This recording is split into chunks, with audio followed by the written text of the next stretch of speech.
ভাবতে পারছেন? আল্লাহ নবীকে বলতে হতো তাফাসাহু ইয়াসাই লাহু লাকুম, তোমরা খালি পিছনে আগন্তুক দিকে জায়গা করে দাও। এই দেখো সব করে দিয়েছি, যা শিখাচ্ছে ভাই এটা হবে, এটা আখেরি জামানা।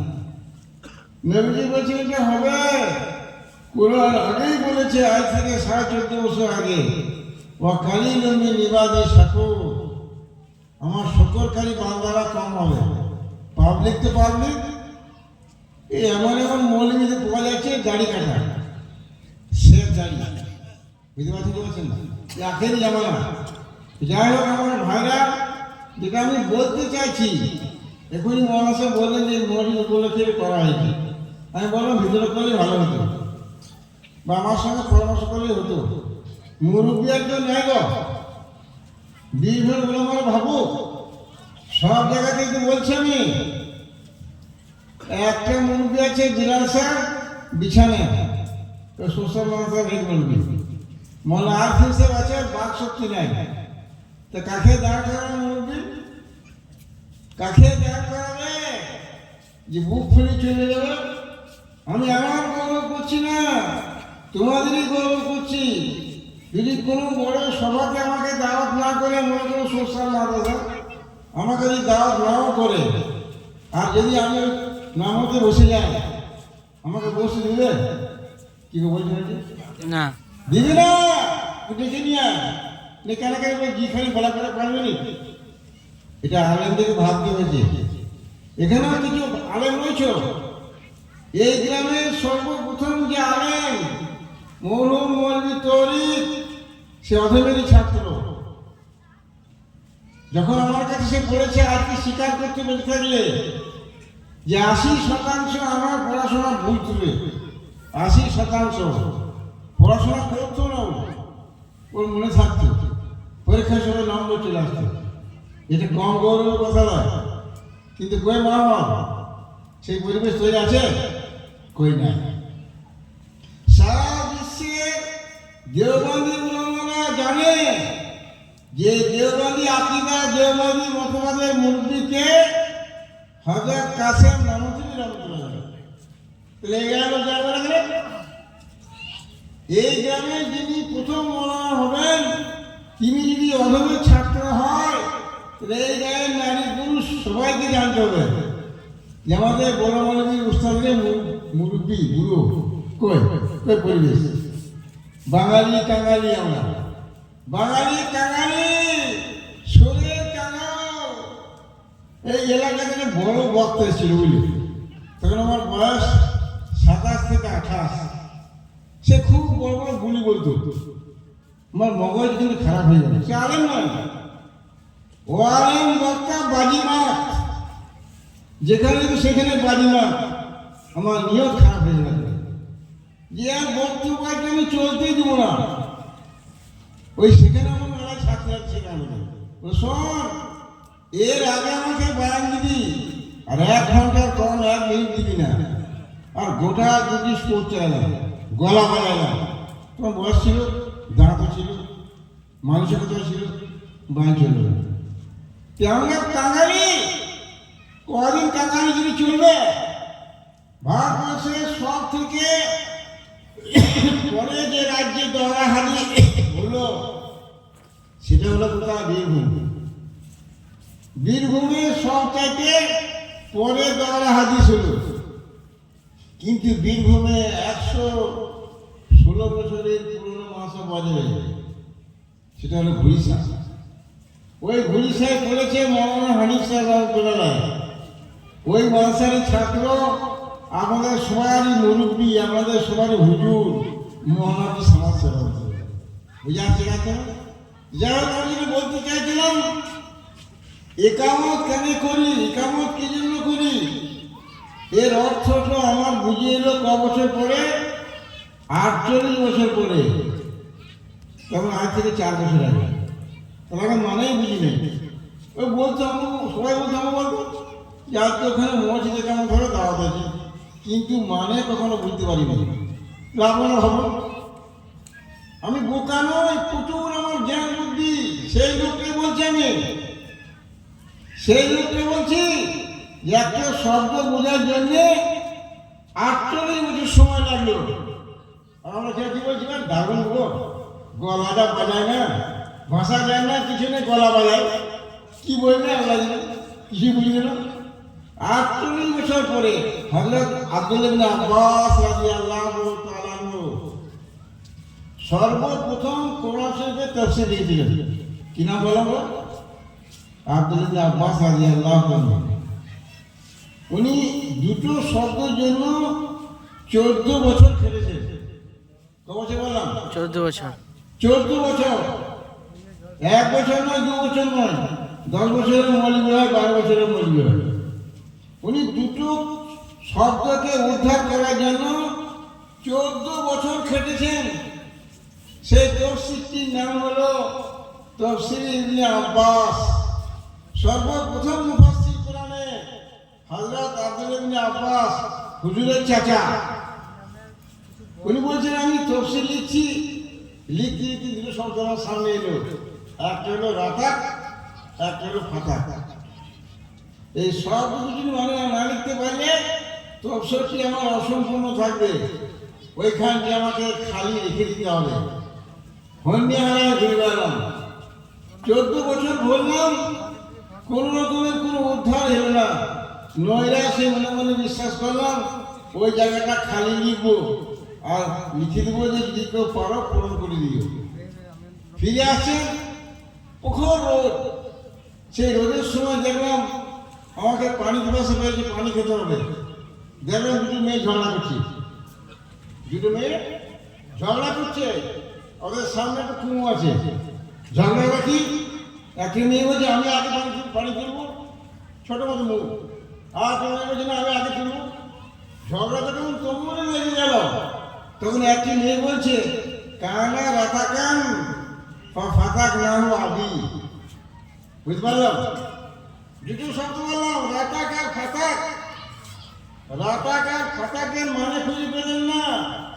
14 বছর পরে খুঁজে পাচ্ছে কোথা থেকে? দুটো ওই গাঁওদি মেয়েদের কাছে। কি করে পেলেন? ওরা ঝগড়া করছে। একটি মেয়ে বলছে আমি কেন পানি আগে তুলবো জানিস? কানা রাতাকান। ও রাতাক মানে হলো বন্ধ, ফাতাক নাম হলো আমি, আমার বাপ এই কুয়োটা খুলেছে। ওই মেয়েটির বক্তব্য, নুহের প্লাবনে এই কুয়োটা একবারে ডুবে গেছিল, বন্ধ হয়ে গেছিল। আমার আব্বা ইশারা দেখে এই কুয়োটা খুলেছে। তো ফাতাকা রাতাকার মানে হয়ে গেল ক বছর পরে? 14 বছর। 14 বছর পরে। মহতরম বুজুর্গ দোস্ত ভাইরা, একটু ভাবুন, এখন তো সবাই বক্তা, গলা বাজাইলে বক্তা, আমল থাক চাই না থাক। দুটো মরহুম বক্তাকে দেখলাম আমি, দুটোই গায়ের রঙ করলি। আর যারা ওরা আমার খুব স্নেহ বাজন ধরতুক করে প্রথম গাড়ি থেকে নিয়েও যেত। দেখলাম তো ওরই নাম্বার লিখল লোকে, আমার সঙ্গে গেল, ও গল্প করতে করতে টাইম হয়ে গেল, বায়ান করে দিলে, ঈশান নামাজ মাতারা হলো। আবার আমার গাড়ি চাপে নিয়ে চলে এলো, আমি ওখানে নামাজ পড়ছি ফজরের, গাড়িরও গাড়ি চাপে চলে গেল। বুঝতে পারছেন? কি পারছেন না? আমার ভাইরে হবে, আল্লাহর কালাম কখনো মিথ্যা হবে না। আল্লাহর কালাম পরিষ্কার বলছে। কি বলছে? এত জালিয়াতি চলছে সীমার বাইরে। এ দেখেন না, এখানে ওই আপনার মুর্শিদাবাদে কি হলো? হুমায়ুন কবির বলছে আমি মক্কা থেকে লোক নিয়ে এসেছি, জাল ফাঁস। এরা মক্কার লড়াই, এরা মেদিনীপুরে। না আমাদের কার আসছে? দুটো মৌলবি। ও কি বলছে? প্রকাশ্যে বলছে যে এই মৌলবি দুটো টাকা নিয়েছিল আমার কাছে, যে আনার দায়িত্ব আমাদের। পরে দেখলাম এরা বাঙালি, আরবের পোশাক করে চলে এসেছিল। ভাবতে পারছেন? কি পারছেন? কি দিন চলছে? নবীজি বলছেন এটা হবে, নবীজি বলছেন এটা হবে। একদিন বায়ান করে গেছে আপনাদের এখানে আসরের নামাজে, সে এখন ফি আখিরি জামানে দাজ্জালুনা কাযাবুন। শোনো আমার বিশ্বম্মতিরা, আমি নবী তোমাদের কাছ থেকে চলে যাব, আর ফিরবো না। কবরে আমি বেঁচে থাকবো, কিন্তু ফিরবো না। কিন্তু তোমাদেরকে দুটো সংকেত বলে যায়, সেই সংকেত থেকে তোমরা বেঁচে থাকবে। একটা সংকেত কি? সাকানু ফি আখিরি জামানে দাজ্জালুনা কাযাবুন। শেষ জামানায় বহু দাজ্জাল বেরোবে। আসল দাজ্জাল বার হবার আগে নকল দাজ্জাল গাদা বার হবে। আর কি হবে? কাযাবুন, ঝুটা মানুষ। ঝুটে প্রমাণ হলো না? হুমায়ুন কবির বলছে বিচার হবে, ছাড়বো না ওদিকে। একজনের নাম বদরে আলম, দেখুন আমাদের বিভিন্ন আছে গান করতে একটা খোঁড়া খুঁড়ি খুঁড়ি চলে, আমাদের এলাকাতেও এসেছে। আর এর নাম কি ইউসুফ, ওকে আমি জানি না। তো মহতরম বুজুর্গ দোস্ত মানে চলছে কি দেখেন, 2 নম্বরই দাজ্জাল নিত্য মিথ্যা বাগান আলেমদের ভিতরে শুরু হয়ে গেল। আল্লাহ নবী বলছেন আমার উম্মতের জন্য দুর্দিন। অনেকে বলে, আমার বেটা খুব বলে যে আপনার মৌলবীদের বিরুদ্ধে বলা খুব ভুলে নিয়েছে। না, কে বলবে? আমি বলবো কে বলবে? হযরত মৌলানা জাকারিয়া সাহেব রহমাতুল্লাহ, ওনার একদম আজলে খোলাফা, সব চাইতে বড় খলিফা মৌলানা খালিল আহমদ আমেথি রহমাতুল্লাহ তাকে পরীক্ষা করছে। বলছে খালিল আহমদ, তোমার জন্য রুটি লেখা আছে, তাকে জানে ঘটনা না। উনি গেলেন, দেখে যে ডাল থেকে ফটফট করে ফুটছে, পচে গেছে, আর রুটিটা একবারে কাকুরি। ওদের আমার পীরের হুকুম খেয়ে নিতে হবে। আর যদি কোনো ত্যাগ দরকার না, এখানে পড়লে মনে শরীর আল্লাযী জাহাদু ফিনা লানাহদিয়ান্নাহুম সুবুলানা। শোনো আমার বিশ্ববান্দাবান্দিরা, আমি আল্লাহ তোমাদের কাছে কোরআনের ঘোষণা জারি করে দিচ্ছি। তোমরা যদি এই ঘোষণাকে মেনে নাও, তোমাদের জন্য আমি সমস্ত দিনের রাস্তা আসান করব। সমস্ত রাস্তা, নামাজ পড়া সহজ, রোজা রাখা সহজ, জাকাত দেওয়া সহজ, 3 দিন দেওয়া সহজ, ও 5টা কাম করা সহজ, সব সহজ হয়ে যাবে। আপনার সবই কষ্ট। যাই হোক ভাই, আমি যেটা বলতে চেয়েছিলাম, ইকামত কেন করা হয়? ইকামত এই জন্য করা হয়, বিভিন্ন মানুষের কাছে পয়সা নেওয়া হয়, চাঁদা হয়। সেই সমস্ত দাতারা বলতে চাই যে আমাদের সব সত্য শেষ। এখানে আমাদের আর কোনো সত্য নয়, আল্লাহর জন্য দিয়ে দিলাম। আল্লাহ কোরআনে ঘোষণা করেছেন, আন্নাল মাসাজিদা লিল্লাহ ফালা তাদউ মা'আল্লাহি আহাদা।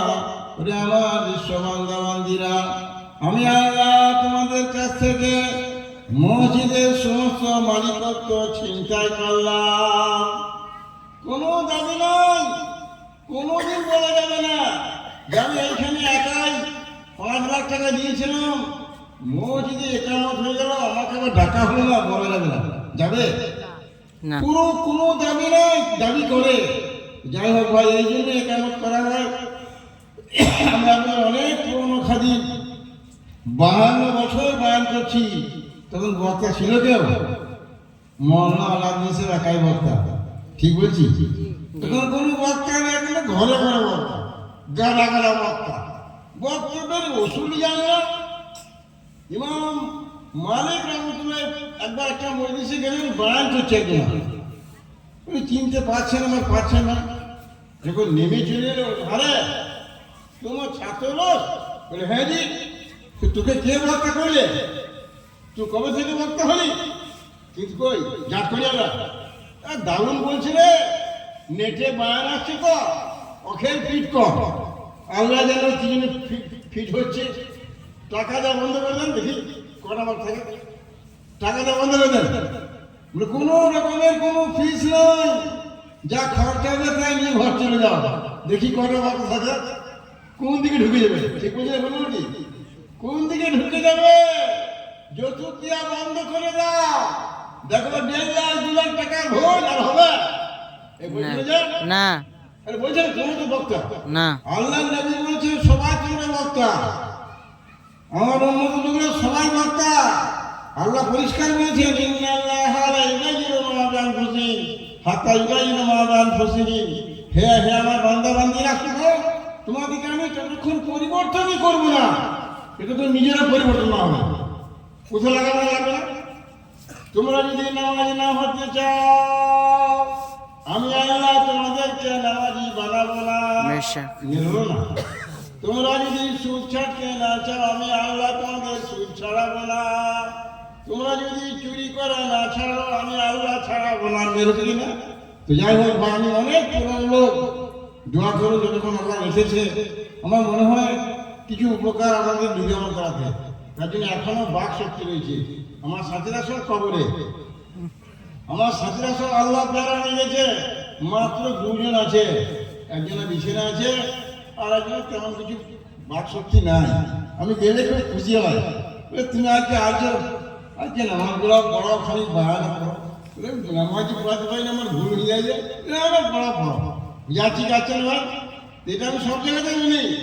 এবার তো আল্লাহ আমার দ্বারাতে কমে কিছু খিদমত দিবে, তার জন্য এখন আমার বাক শক্তি রয়েছে, ধারণ শক্তি রয়েছে, ভুল ব্যাখ্যা করি না, সিলিপ আমার হয় না। আল্লাহ আপনাকে আমাকে সকলকে এখানে যেমন আসার তৌফিক দিয়েছেন, বলার তৌফিক দিয়েছেন, শোনার তৌফিক দিয়েছেন, বোঝার তৌফিক দান করুক। যারা দান করেছেন আল্লাহ সকলকে কবুল করুক, তাদের মা বাবাকে আল্লাহ কবুল করুক, কবরে জান্নাত নসিব করুক। এ বলে আমার বক্তব্য শেষ করছি। যদি কোনো ভুল হয়ে থাকে তুমি মার জন্য আমার